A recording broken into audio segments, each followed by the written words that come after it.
Now, a major scandal has rocked the education sector after revelations that the government has been disbursing over 1.1 billion shillings to ghost students in public schools.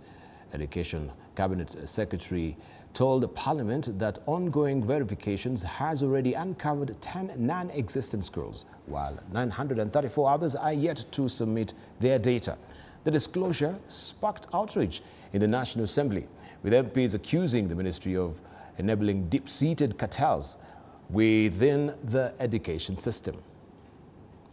The Education Cabinet Secretary Migos Ogamba was put on spot by members of National Assembly over the capitation disbursement and the question of ghost students and ghost schools.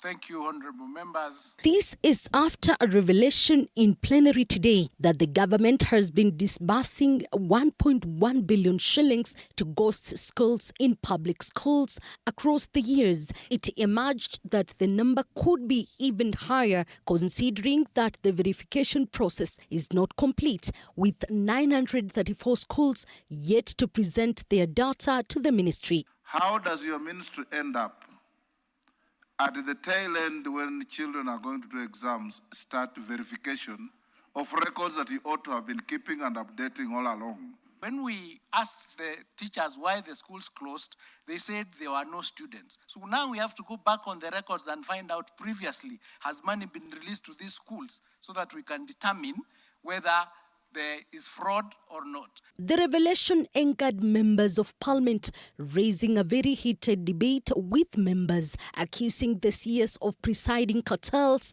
in the Education Ministry. The fact that ESCC are handling those files, it doesn't make that he should take actions on his officers from his ministry who wired the money. He doesn't have to wait the report from the ESCC. He's playing tricks with us until we forget, so that we go to next year, the same thing continues, because he's a beneficiary of these cartels.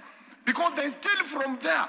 The minister must be a beneficiary. And Mr. Speaker, I would ask even the president that now that he wants Akisi to be the minister for education, why can't he bring back Matiang'i? Order. CS Ogamba defended his ministry, insisting that the verification process is not complete and the action could only be taken once the culpable officers have been identified, an answer which did not seem satisfactory to members who claimed that the CS is being complicit. Why would we be taking so long telling us that we are trying to trace here and there? You have found that there is a school, non-existent school, and somebody has paid to a non-existent school. Can I come to your office and tell you who paid to that school? It's as simple as that. We just want to get your support so that we can be able to resolve this matter once and for all. It is true, we have records, but are these records correct? Elizabeth Mutuko, TV 47.